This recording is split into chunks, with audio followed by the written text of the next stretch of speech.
Pada kesempatan kali ini kita akan mempelajari tentang koordinat kartesius. Nah, di sini untuk mempermudah kita mempelajari koordinat kartesius, kita bisa menggunakan alat peraga yaitu geoboard. Nah, geoboardnya udah ada di depan Caca.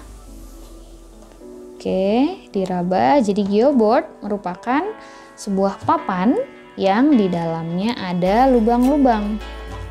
Ya, kalau misalnya diraba dari kiri atas, ya mungkin bisa diraba dari kiri bawah ya. Dari kiri bawah. Nah, terus ke kanan, kemudian naik ke atas. Nah, sampai ke kiri, nah terus ke bawah lagi. Oke. Nah, ini berbentuk berbentuk persegi ya. Nah, di sini bisa juga kita coba hitung nih lubangnya ya, dari kiri ke kanannya berapa lubang. Boleh misalnya titik awalnya dari bagian manapun.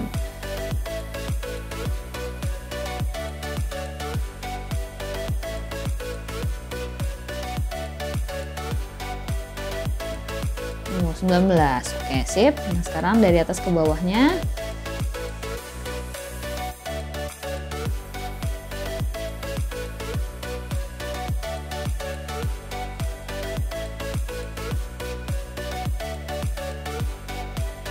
Oke, 19 juga.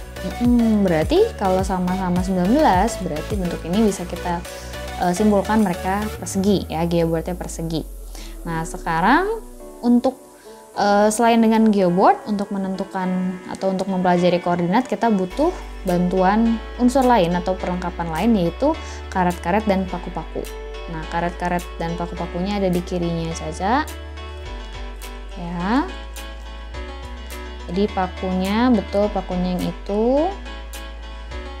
Nah, jadi pakunya ini yang akan kita tusukkan ke geoboardnya untuk menjadi tanda nih di lubang itu gitu.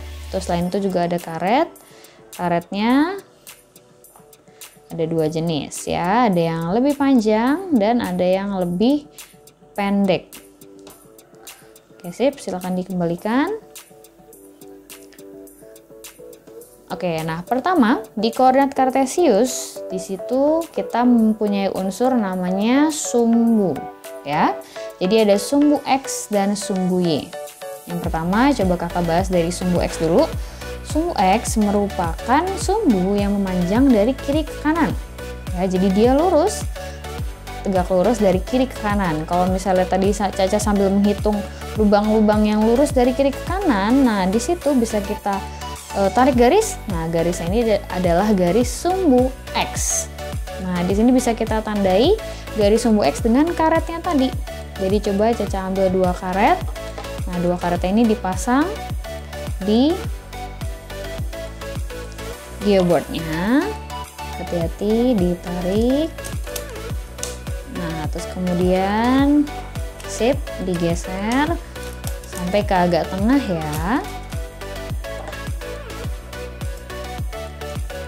Oke, terus yang atas juga digeser.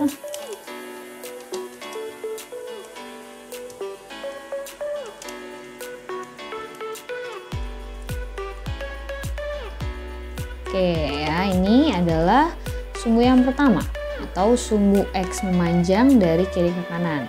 Nah, betul, jadi kalau misalnya kita menempatkan karetnya, kita tempatkan di antara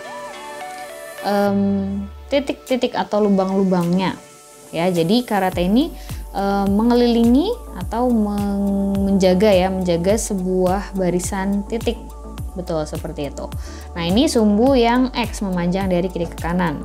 Nah, untuk sumbu yang lain, sumbu Y, nah kita pasang tegak lurus.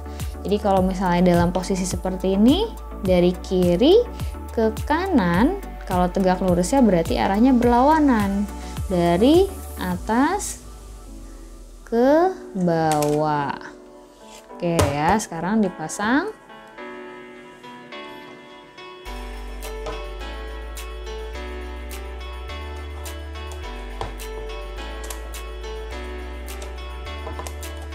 Betul, sama seperti tadi, digeser ke tengah.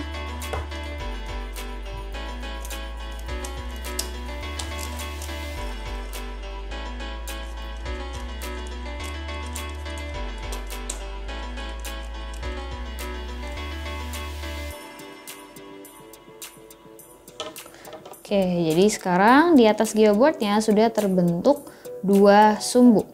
Nah, yang sumbu X tadi mana? Oke, betul. Nah, yang sumbu Y.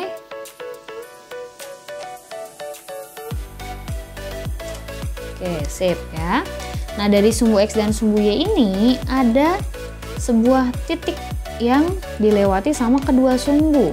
Nah, betul yang itu ya.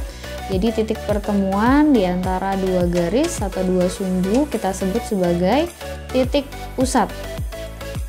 Ya. Nah, di sini kita bandingkan ya. Di sini kalau misalnya kita sudah mengetahui sumbu X dan sumbu Y-nya, di sini kita akan menentukan. Nah, sumbu X ini jadi terbagi kan, ada sumbu X di kanannya titik pusat dan ada juga sumbu X yang di kirinya titik pusat. Nah, di sini kalau sumbu X yang di kanannya titik pusat, kita beri nama sumbu X positif. Jadi nilai-nilai di sini angkanya positif. Sedangkan yang di kirinya titik pusat, ini berarti yang negatif. Begitupun sumbu Y-nya.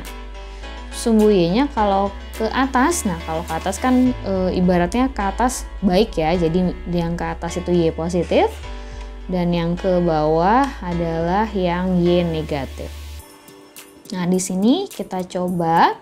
Di sini dari titik pusat. Nah, titik pusat ini dari titik kita akan memberi nama sebuah titik. Nah, titik itu unsurnya terdiri dari X dan Y. Nah, karena dia pertemuan antara sumbu X dan sumbu Y kan. Jadi dari sebuah titik dia ada nilai X dan nilai Y. Makanya nama titik itu adalah X, Y.